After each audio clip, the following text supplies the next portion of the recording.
Bom dia, paz do Senhor. Estamos começando mais um momento, João 3,30, que ele cresça, que eu diminua. Quem vos fala aqui é a missionária Nadir Albano. Como de costume, vamos estar orando e logo em seguida vamos estar passando para a palavra do Senhor, amém? Meu Deus, meu Pai, em nome de Jesus, nessa hora na tua presença santa, pedindo perdão pelas minhas falhas, pelos meus pecados que são inúmeros. Apresento lar, a família, o ministério, o chamado, tudo que está confiado na minha pessoa. Apresento também, Pai, a vida desse irmão, dessa irmã que vai estar do outro lado ouvindo essa palavra, que você possa estar alcançando, curando, libertando, trabalhando na mente, no coração e fazendo a tua grande obra. É o que eu te peço, em nome do Pai, do Filho e do Espírito Santo de Deus, amém? Que eu diminua, que o Senhor cresça, né? Então, hoje a gente vai estar em Mateus 5, tá? Ontem a gente leu o 4, estudamos, né? Meditamos a palavra de Mateus 4. Hoje é dia 28, né? De julho de 2024. E vamos estar, um domingo, vamos estar meditando em Mateus 28, tá bom? Mateus 28, ó. Hoje é dia 28 e vamos estar meditando em Mateus 5. Hoje eu estou fazendo 23 anos de casada pela misericórdia do Senhor, né? Tem lutas, perseguições, calúnias, dificuldades, mas em tudo o Senhor tem dado graça, né? Temos muitas bênçãos para contar, temos 4 filhos abençoados, e até que o Senhor me ajudou, nos ajudou, ajudou meu esposo, né? E tem nos ajudado a prosseguir, né? Na pregação do ministério da palavra, que não é fácil, igreja. Quando Deus lhe chama para o ministério do chamado da palavra ainda, igreja, tem que estar firme, viu? Porque não é fácil, né? A gente tem que viver a palavra, pregar a palavra. E eu acho muito assim, que a gente não pode, tipo assim, eu costumo dizer assim, ai, ficar em foto, né, com o marido bonito, e a casa tá uma tristeza, né? Nosso primeiro ministério é a nossa casa, né? Então a gente tem que ver o que a gente prega, né? E eu creio que a minha casa é uma casa abençoada, com todas as dificuldades que nós passamos, mas a presença de Deus é notória, que o Espírito Santo de Deus faz presente, que o diabo tenta entrar de tudo quanto é forma, mas eu agradeço a Deus que tem nos sustentado até aqui, amém? Eu costumo dizer que há 23 anos atrás, quando eu casei, foi um frio, foi um sábado que caía pedra de gelo, né? E hoje aqui em São Paulo tá super gostoso, super quente. 23 anos depois, totalmente diferente, né? Um dia diferente, com mudanças diferentes, né? E eu com 4 filhos, né? Um de 17, uma de 14, um de 8 e outro de 3. E até que o Senhor tem nos ajudado. Glória a Deus por isso. Vamos lá, as bem-aventuranças. Mateus 5 é muito grande, tá? Ele tem exatamente 48 versículos, então eu vou estar dividindo ele, né? Pra gente conseguir ter, assim, como eu posso dizer? Pra gente conseguir ter uma balança equilibrada, tá bom? Hoje eu vou estar meditando entre as bem-aventuranças, o sal da terra, Jesus cumpre a lei. E eu não sei se eu vou ler o homicídio também, mas aí a gente vê no decorrer, porque o Espírito de Deus nos ensina, tá bom? Bem-aventurado, bem-aventuranças. Vem das multidões, Jesus subiu ao monte e se assentou. Seus discípulos aproximou-se deles e eles começou a ensiná-los, dizendo: Bem-aventurados os pobres em espírito, pois deles é o reino dos céus. Bem-aventurados que choram, pois serão consolados. Bem-aventurados humildes, pois eles receberão a terra por herança. Bem-aventurados que têm fome e sede de justiça, pois serão satisfeitos. Bem-aventurados misericordiosos, pois obterão misericórdia. Bem-aventurados puros de coração, pois verão a Deus. Bem-aventurado os pacificadores, pois serão chamados filhos de Deus. Bem-aventurados os perseguidos por causa da justiça, pois deles é o reino dos céus. Bem-aventurados serão vocês quando por minha causa os insultarem, os perseguirem, levantarem todo tipo de calúnia contra vocês. Alegre-se e regozijem-se, porque grande é a sua recompensa nos céus, pois da mesma forma perseguiram os profetas que viveram antes de vocês.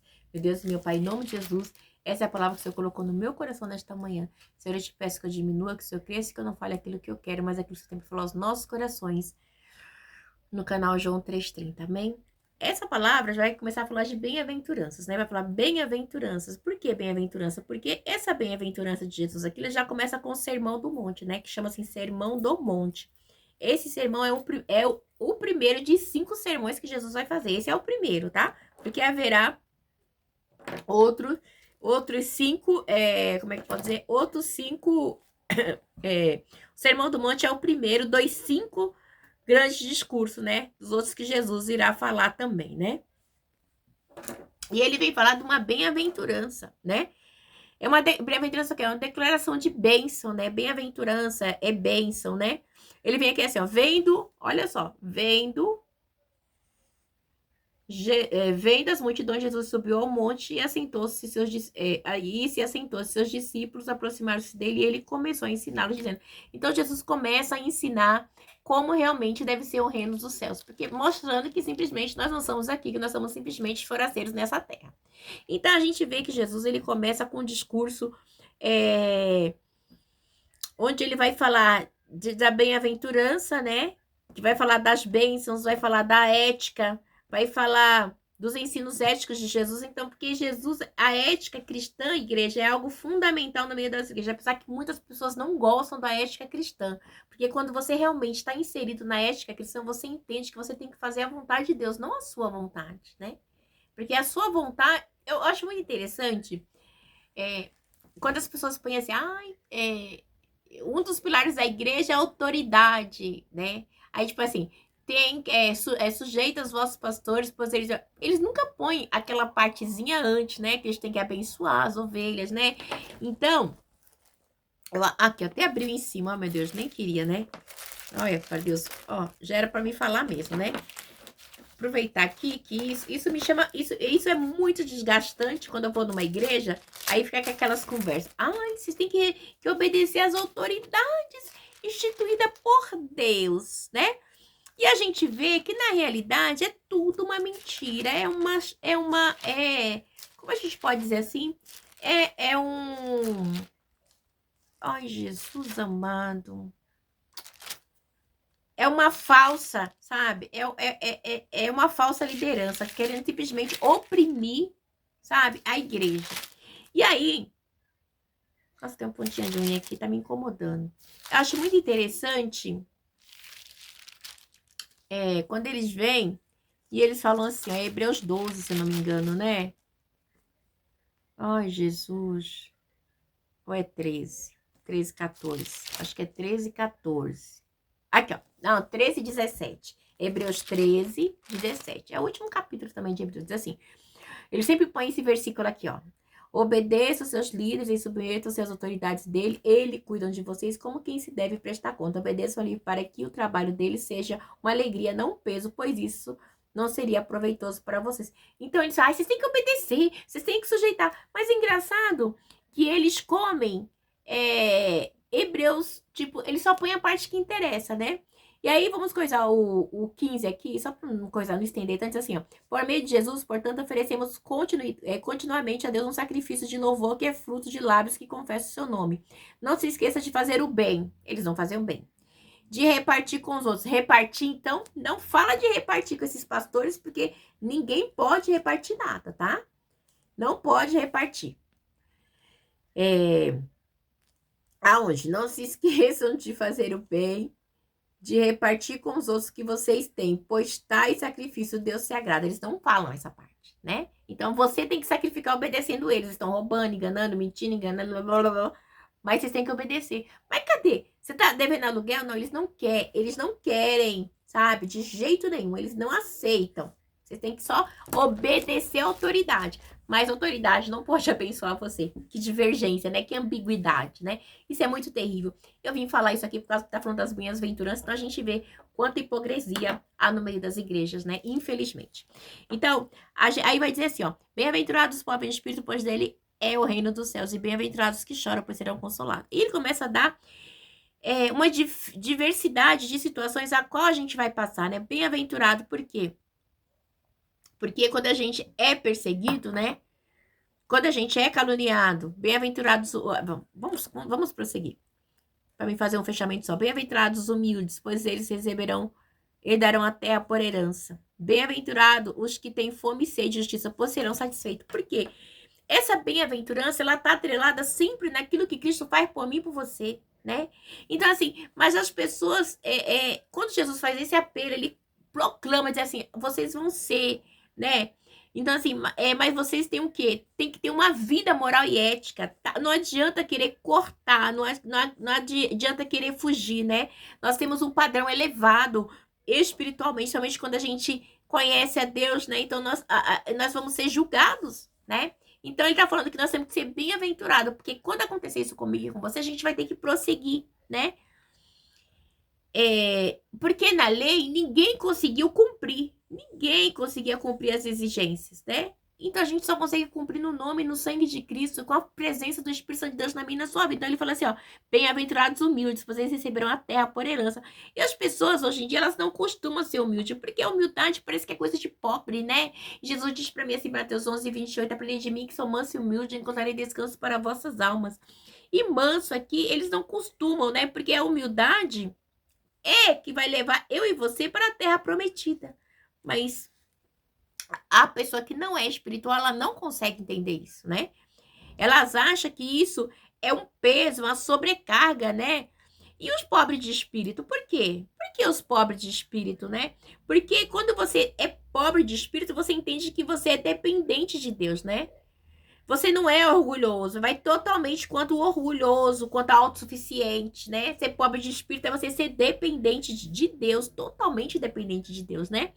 Então, são coisas que nos faz ver que a gente necessita do reino de Deus, porque o reino de Deus é contrário, né? A que o mundo diz, né? O mundo diz, ai, você, ai, olha, quantos seguidores fulano tem, fulano prega para e humildade. E a palavra está sendo pregada, a gente tem que ver muito bem disso. E as pessoas, muitas vezes, isso não é interessante não, igreja, sabe? Porque isso não massageia ego, tá? A palavra de Deus, ela confronta eu e você. E se não confrontar, não é a palavra de Deus. Vamos continuar aqui. Olha só, no 7. Bem-aventurados os misericordiosos, pois obterão misericórdia. Os misericordiosos. Nós temos que ter misericórdia. Porque o coração da gente, o meu coração e o teu coração, ele é o quê? Ele é o centro do quê? Da personalidade, né? Ele inclui também, incluído a mente, a vontade e as emoções. Ele é assim, como é que eu posso dizer? É o carro-chefe. Pode dizer que o coração é o carro-chefe? É. Porque nele está atrelado os nossos sentimentos. Então, bem-aventurados misericordiosos, pois obterão misericórdia, ok? Aí vem no 8 assim, bem-aventurados puros de coração, pois verão a Deus. Então, quando você é uma pessoa que tem um coração puro, que você não é uma pessoa maldosa, igual muitos são, e sabendo que o nosso coração é o centro da personalidade de tudo, né? Que inclui a mente, a vontade e as emoções, a gente vai ser o quê? Misericordioso, perdoadores. A gente perdoa, igreja não é fácil, né? Por isso que a gente tem que pregar o que a gente vive. A pessoa quer que você fale assim, ai mãe, você é idiota, filho, eu não posso botar a mão. Como é que eu vou pregar o que eu não vivo? Quem tem que fazer justiça é Deus. Eu não posso. Eu sou assim. Você tá entendendo? Eu não sou fingida, eu não sou falsa, eu sou assim. Se eu tiver que falar, falei, pronto. Sabe? Vou dizer que a gente não comenta em casa, que a gente comenta com a pessoa mais querida. Comenta, igreja, né? Mas você levantar calúnia, perseguir, informar, isso são pessoas que têm um coração manchado, sujo, podre, né? São os adeptos de Satanás. Ele diz assim, ó, bem-aventurados os pacificadores, né? Bem-aventurados, cadê? Os pacificadores, pois serão chamados filhos de Deus. Por que pacificadores, né? Porque eles não fazem contenda, né? Eles promovem paz, né? Depende deles, eles agem assim de maneira pacificadora, né? Isso é um caráter dos filhos de Cristo, né? E as pessoas, muitas vezes, elas acham que porque a gente é pacificador, que a gente tem um caráter de Cristo, a gente tem que aceitar a mentira, o engano, o roubo, a fracatua, o adultério, e ficar tudo assim, ó. Não, Deus aí fala assim, eu amo o pecador, mas eu abomino o pecado. Então, pronto, acabou. Você tá entendendo? Então, é algo terrível. No 10 diz assim, bem-aventurados perseguidos por causa da justiça, pois dele é o reino do céu. Igreja, quantas vezes a gente é perseguido? Eu mesma sou perseguida constantemente. E tem hora que fala assim, meu Deus, dai-me graça, porque olha, eu estou de pé por causa da tua misericórdia, né? Então, é uma realidade presente, né, com uma esperança futura, porque o reino dos céus, né, é uma realidade hoje para mim, para você, mas é o futuro. Então a gente tem que lutar hoje para chegar lá, tá? Pois dele é o reino dos céus, é uma luta. E no 11 assim, bem-aventurados serão vocês quando, aqui ó, bem-aventurado serão vocês quando por minha causa os insultarem, os perseguirem, levantarem todo tipo de calúnia. Aí ele diz assim, alegre-se, regozije-se, porque grande é a sua recompensa.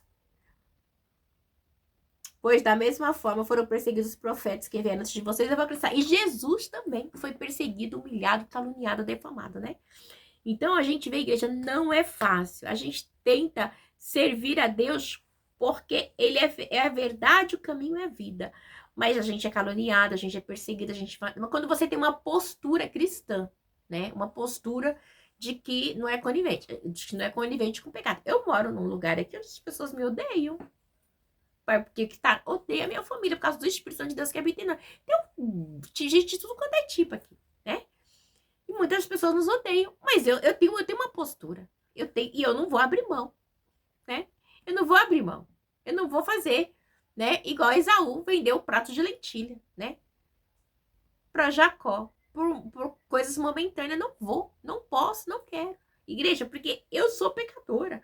E se não é misericórdia do Senhor, eu não estaria aqui falando com você. Né? Mas a gente se mantém esse firme por uma ética moral, né? Uma ética cristã e moral. Nós temos obrigação, né, de prosseguir nessa ética moral e cristã da parte de Deus, né? A gente não pode coxar em dois pensamentos de jeito nenhum. A gente pensa, mas a gente não pode praticar, entendeu? A prática é o pecado. O sal da terra e a luz do mundo. Vocês, olha que forte.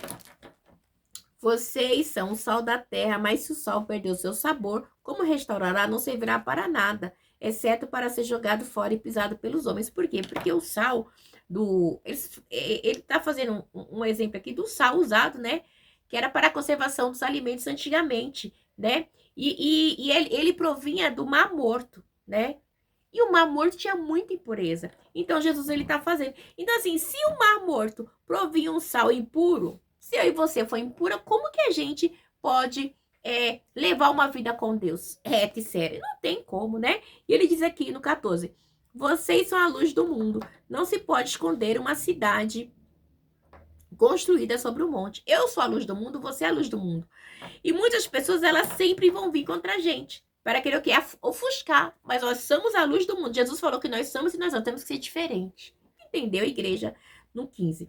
E também, ninguém acende uma candeia e coloca debaixo de uma vasilha, ou ao contrário, coloca lá no lugar apropriado e assim ilumina todos os que estão na casa. Então, você vai pegar a candeia e colocar no alto, né? Para quê? Para que todos sejam iluminados, para que todos vejam rostos brilhantes, né? Você não vai esconder debaixo da mesa. Para quê? Se o objetivo dela é estar em cima da mesa, para que todos, né, possam ser iluminados. A candeira era de barro, né? E aí tinha um pavio assim que queimava o azeite e iluminava tudo, né? E Jesus, então assim, nos dias de Jesus usava muito isso. Então Jesus estava mostrando, eu vou deixar aqui. Eu não vou me esconder, eu estou à mostra para que todos vejam. Então a luz ela vai chegar, ela vai incomodar, né? Então não tem como você esconder que você não é luz. Você é diferente. Os céus te conhecem, o inferno e as trevas também, né? E diz assim no 16, assim brilhe a luz de vocês diante dos homens para que vejam as suas boas obras e glorifique o Pai de vocês que está no céu. Então muitos sabem que a gente é diferente, sabe? Eles até vê, mas eles não aceitam, eles ficam assim, rangendo os dentes. Como assim? Ela ainda ajuda os outros, ela faz isso. Elas querem ver a gente derrotado, né? Mas Deus, ele diz para mim e para você que a gente tem que fazer essas boas obras para eles verem que estamos diferentes. E nós somos igreja, graças a Deus por isso. E vamos lá para o 17. Jesus cumpre a lei. Não pense que vim abolir a lei ou os profetas. Não vim abolir, mas cumprir. Digo-lhes, aí Jesus diz assim, digo-lhes a verdade, enquanto existir os céus e a terra, de forma alguma desaparecerão da lei o menor letra ou menor traço de que até aqui se cumpra. Aí Jesus diz assim, todo aquele que desobedecer a um desses mandamentos, ainda que um dos menores, e ensinar os outros a fazer a mesma, será chamado menor no reino dos céus. Mas todo aquele que pratica e ensina esses mandamentos será chamado grande no reino dos céus. Aí, vamos lá para terminar essa parte aqui para a gente continuar. Pois eu lhes digo que se a justiça de vocês não for muito superior às dos fariseus e mestres da lei, de modo nenhum entrarão no reino de Deus. Jesus fala assim, eu não vim abolir a lei, eu vim cumprir. Então Jesus, ele cumpriu toda a lei. A gente vê que foi algo assim que ele não exaltou e nem um dia, ele cumpriu todos, né? Ali, como eu posso dizer, os 5 livros, os primeiros livros ali do judaísmo, né? Ele cumpriu toda a Torá. E a gente vê que também os irmãos do Antigo Testamento, como Isaías, Jeremias, Ezequiel, eles falavam do chamado de Jesus, né? Os profetas, todos falaram de Jesus. Então, ele veio cumprir, né? Então, sem exceção. Então, Jesus, ele cumpriu a lei no sentido de dar o significado, né? É pleno, total para a lei, mostrando que ninguém poderia cumprir a lei, mas que ele cumpriu, né? Porque ninguém conseguiu cumprir, só Jesus, né? E a gente falou também sobre o sacerdote dele. Ele cumpriu e está sentado à direita do Pai. Não está de pé lá, igual os sacerdotes faziam costumamente, né? Então, é algo que Jesus ele vinha nos ensinar para a gente observar e obedecer. Você tá entendendo?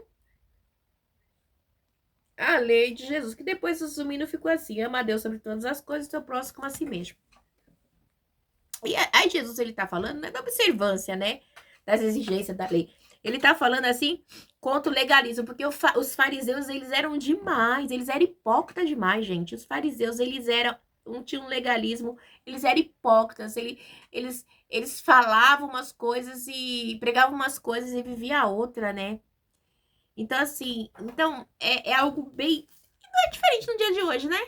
É bem que parecido também, né? Era um fingimento, fingia que guardava a lei, não guardava, né? Era só na aparência, era tudo na aparência, para conquistar méritos diante de Deus e dos homens. Era só hipocrisia, né? Então, assim, mas no íntimo, eles desrespeitavam totalmente, né, a lei do Senhor, né? Que Deus havia dado para Moisés, a lei mosaica. Então, a gente vê que eles só seguiam a letra da lei, mas eles não seguiam a lei. A igreja é muito forte, né? Eles só seguiam, tratava somente de seguir a lei. Ao passo que o espírito dele era desconsiderado, porque foi o próprio Deus que deu. Então, eles estavam nem aí para Deus, tá bom? Jesus repudia a interpretação feita, né, pelos fariseus e o conceito que eles tinham da justiça pelas obras. Então, assim, é muito estranho, né? Então, assim, eles oravam, iam para casa das viúvas, comiam, enchia a pança e fazia o que queria, né? Então, assim, é uma falsa justiça, é uma hipocrisia, né? Então, assim, aí Jesus ele vem pregar que a justiça que provém somente da fé na pessoa e na obra dele, é na fé e a justiça provém na fé. Aí vem cá pra mim, pra você, que é na fé, na pessoa e na obra de Jesus, né? Então, a gente tem que obedecer. Jesus fala assim, ó. Esse mandamento ame a Deus sobre todas as coisas, seu próximo a ti mesmo. E pronto, não tem outro. Então a gente vê que nenhum deles conseguiu cumprir a lei. Ninguém conseguiu, né? Eles porque se eles têm desde um tio, eles eram mortos, eles foram bem fariseus, né, mesmo, né? Bem hipócritas mesmo, não conseguiram. Então é por isso que Jesus, ele diz, né, que só ele cumpriu a lei. Amém? A gente vai entrar também na outra parte aqui do homicídio, e aí amanhã a gente continua com o restante. Diz assim: vocês ouviram, ou homicídio, vocês ouviram que foi dito aos seus antepassados, não matarás, e quem matar estará sujeito a julgamento? Aí Jesus ele diz assim, mas eu lhes digo que qualquer que se irá contra o irmão estará sujeito a julgamento. Também qualquer que disser a seu irmão raca será levado ao tribunal, e qualquer que disser louco corre o risco de ir para o fogo do inferno. O risco, hein? No 23 assim, portanto, se vocês estiverem, apresenta a sua oferta diante do altar e ali se lembra de que o seu irmão, se tem algo contra seu irmão, bem, portanto, se você, no 23, portanto, se você estiver apresentando sua oferta diante do altar e ali se lembrar de que seu irmão tem algo contra você, o que ele diz? Deixe sua oferta ali diante do altar e vai primeiramente reconciliar-se com seu irmão, depois volte e apresente a sua oferta. Aí no 23 assim, entre em acordo depressa com seu adversário que pretende levar ao tribunal. Faça isso enquanto ainda estiver com ele a caminho, pois caso contrário, ele poderá entregá-lo ao juiz, o juiz ao guarda, e você poderá ser jogado na prisão. Eu lhe garanto que você sairá de lá, que você não sairá de lá enquanto não pagar o último centavo. Então, Jesus está falando do homicídio. Então, quando Jesus ele fala do homicídio aqui, né? Ele nos ensina que vocês ouviram o que foi dito aos seus antepassados, não matará, se quem matar estará sujeito a julgamento. Igreja, a gente vê que muitas pessoas matam diretamente. E os fariseus, eles eram tão hipócritas que eles matavam, né? Na unha, assim, o povo, ó, na unha, né? Com os ensinos dele, né? E as pessoas não conseguiam, então assim, eles botavam carga e sobrecarga sobre as pessoas, né? Eles eram externalistas, né? E a tradição rabínica aqui, né? Eles tinham uma interpretação assim muito estranha de não matarás. Então, é bem específico assim, sabe? Mas especificamente, significava um assassinato, né? Um assassinato. Então, assim, mas eu lhe digo que qualquer que se irá contra seu irmão estará sujeito ao julgamento. Também qualquer que disser a seu irmão raca será levado ao tribunal. E qualquer que disser louco corre o risco de ir para o fogo eterno. Então, esse raca aqui, né? Ele quer dizer vazio, eram as pessoas vazias, né? Que não tinha muita. Não tinha muita confiança, né? Sem Deus, vamos dizer assim. Né? Então, ele vem aqui e a gente lembra. Que também, na época de Manassés, tinha os sacrifícios humanos a Deus, tinha Maloque também que oferecia. Então a gente vê que a mesma coisa, o sacrifício deles era vazio, não era para Deus. Entendeu? Era tudo vazio. Então, será levado ao tribunal? Sim, né? Pode-se dizer aqui, que diz aqui, ó, o risco de ir para o fogo do inferno. Então eles já tinham comprado o seu passaporte. Diz aqui no 23, portanto, se você estiver apresentando sua oferta diante do altar e ali se lembrar de que seu irmão tem algo contra você, deixe sua oferta ali diante do altar e vai primeiramente reconciliar-se com seu irmão, depois volte e apresenta sua oferta. Gente, acho tão engraçado quando os pastores falam isso, as pessoas falam e não cumprem. Você tá lá matando as ovelhas, xingando, humilhando. Você acha que ele vai ter saído do altar? Não. Ixi, da posição dele? Mas Deus, ele vê todas as coisas. E no dia certo eles vão pagar centavo por centavo. Centavo por centavo. A palavra diz mais para mim e para você que não adianta, sabe? Eles querem agir dessa maneira, mas tem que pagar centavo por centavo, né? Então não tem acordo. Entre em acordo com depressa com seu adversário que pretende levar ao tribunal. Faça isso enquanto ainda estiver com ele a caminho, pois caso contrário ele poderá entregar ao juiz, o juiz ao guarda e você poderá ser jogado na prisão. Eu lhes garanto que você não sairá de lá enquanto não pagar o último centavo, né? Então tem que pagar mesmo, porque Deus, ele fala, ame a Deus sobre todas as coisas e seu próximo a si mesmo. Então, e os fariseus, eles eram muito fariseus mesmo, tá bom? Deus abençoe você, que essa palavra possa falar melhor ao seu coração. Eu continuarei ela amanhã, na segunda-feira. Deus abençoe, fica na paz.